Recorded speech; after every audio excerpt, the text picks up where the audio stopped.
What is up, ladies and gentlemen of YouTube? Grant One for a review, and today we're going to be looking at Gears of War 4. This is our first video game review on the channel. This is going to be awesome. Let's get into it. So, I immediately went into the Gears of War 4 multiplayer, since that is what I usually look forward to when I play a Gears of War 4 game, because I'm terrible at multiplayer.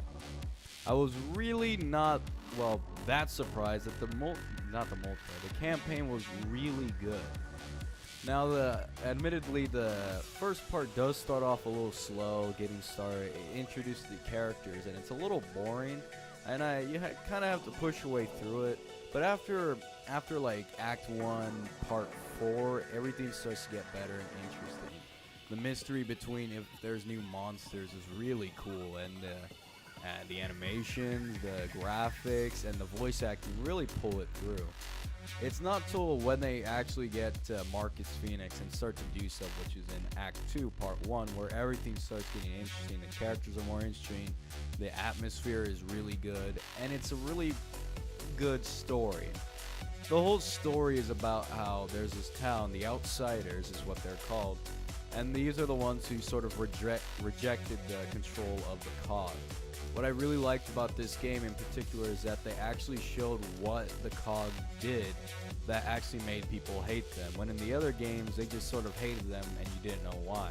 Here it doesn't go into that much detail, but it shows you what the COG does, and it makes sense why people don't like the COG in this game, and I really thought that was kind of cool. I also thought the Outsiders were pretty cool. They're a neat idea. They're sort of just like settlers, I guess, or the stranded in the other Gears of War game. So anyways, the story continues as Kate's mom gets kidnapped by these new monsters that just came out of nowhere, and their whole village gets captured except for the three of them, because I guess they didn't check one house. And then they go on to find Marcus Fenix to see if he knows what the fuck's going on, and then they go on an adventure to find out what the hell is going on and if they could save Kate's mother. This is pretty much the whole story, and it honestly never deviates from this story. If you think that there's going to be a twist, there really isn't. Well, there kind of is on the enemy side, but for the most part, you're just looking for Kate's mom. The acting in this game is really good, and I thought the character models were really interesting. They weren't big, beefy like characters like in the old games. Here they seem more realistic, and I really liked it. I also really like the voice actors in this game. I've heard them before in other games. The story itself is actually really good, and I was really enjoying it. And when the Swarm sort of came up, which was the new enemy, I was really interested, because the Swarm, they actually build it up quite a bit. You don't get to see the Swarm for a long time. They keep them in the shadows. You never really get to see them until later on in the game. And then you just start fighting them. In the beginning, you're mostly just fighting the COG, which is really cool. But I really liked the build up to the Swarm, and I was really interested in it. Now, I will say, admittedly, again, the story does end on a flat note.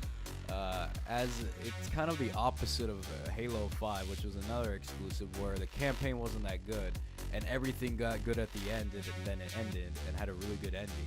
Here, everything was great, and then the ending happened, and you just sort of question yourself, is that really it? And it's just kind of weird. I was really just surprised that it was such a good campaign until it was like, oh, it ends, that's it, and it leaves you really wanting more. The campaign isn't that short.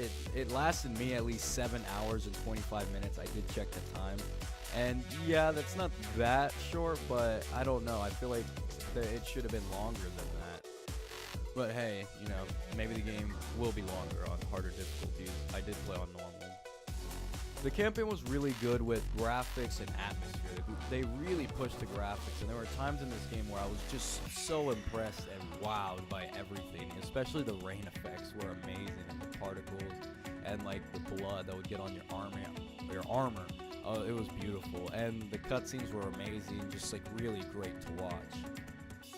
The campaign also has a lot of collectibles and secrets for you to find. Of course, it is a Gears of War game, and there actually is a gun in here that's a freeze ray, that's a secret, and you can find it. So if you guys do find it, it's a really cool weapon to use. There's a lot of other Easter eggs and a lot more other collectibles that you could get. Of course, there is COG tags, as there are in every Gears of War game. And there's a lot of cool fan service. There's a lot of cool fan service. Thankfully, it doesn't take place of the new characters. The old characters sort of just stay their grounds, except for Marcus, who's in the game for quite a bit. But overall, I thought the campaign was really enjoyable. There was a lot of cool set pieces that had you doing different stuff to sort of break up the shooting gameplay, and I thought it was really neat. One thing I will say is that if you do explore the game, it will reward you by showing you cutscenes or lines of dialogue that you would have never seen if you had just kept on following the path. So I do encourage people to actually explore the sort of the kind of open world, which it's not really. It's a pretty linear game, so just explore. Don't be lazy. There's a lot of cool stuff. But that was the campaign. One thing I really liked after that, I went immediately into the multiplayer. The multiplayer is the same Gears of War multiplayer, except better. It has a lot better graphics, of course. Runs at 60 frames per second, 1080p all the time, and it's really fun. Again, I will have to say that I'm not that good at Gears of War, and I was not that good at playing this game. But I will say that the multiplayer is still really fun, and if you're a longtime Gears fan and you're good at the game, you're gonna really enjoy the multiplayer and just like grind it out. There's a lot of cool stuff you can unlock from that and everything. After that, I went. Oh yeah, hang on. I will say there are a total of 8 modes, not including co-op on campaign and horde. But there are a total of 8 modes. They're pretty much the standard ones that have been in the other Gears titles, and they're still really fun and great to play on. And there's a total of 10 maps. Each of the maps have their own different style, and they're all really fun to play on. I've played on all of them, and I really enjoyed all of them. Next up, we have the Horde mode. This is where I had most of my fun in the multiplayer. It was really fun to play this on like a couple days ago. I will say though, unfortunately, I was not able to get good footage for this review because for some reason the servers have not been working on that game mode recently, which is a real shame, and I hope that they fix that when the game launches, which is actually in a couple days. So I hope they fix that, and that if they fix that, it will be great. The mode is really fun. Sorry if the footage isn't that good. So overall, in conclusion, what did I think about this Gears of War game?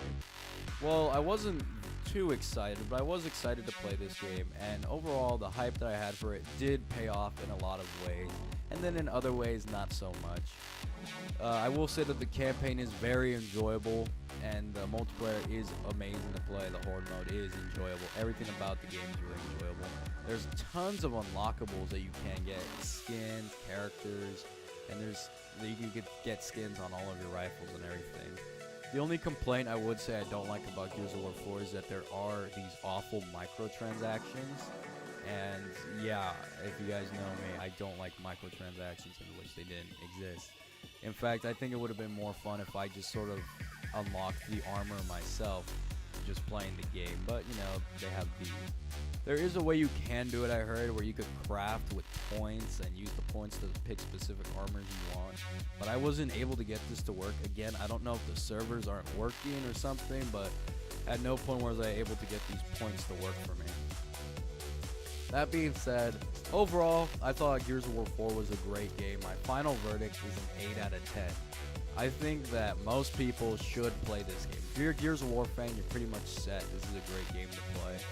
The multiplayer is still amazing and better. Horde mode is amazing and better. And the campaign has a great start. It's a good start to a new trilogy, I will say. The only problem is that, yeah, it does end, and it does like fall short and end with a very flat ending.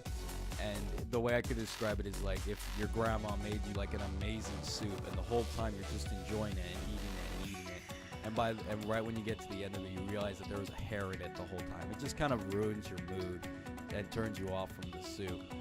That being said, I did really enjoy the campaign, and I did really enjoy the multiplayer and all that. Now all you have to do is sort of wait and see where Gears of War 4 goes and where the Gears franchise goes from here. I think this is a strong 8 out of 10. I recommend this to anyone who has an Xbox One or a PC Windows 10, because this is a really great game and a really great experience, and I feel like everybody should play this game. It's really fun, really great. I will say, however, if you don't like Gears of War, this game won't change your mind. Well, anyways, this was my review on Gears of War 4.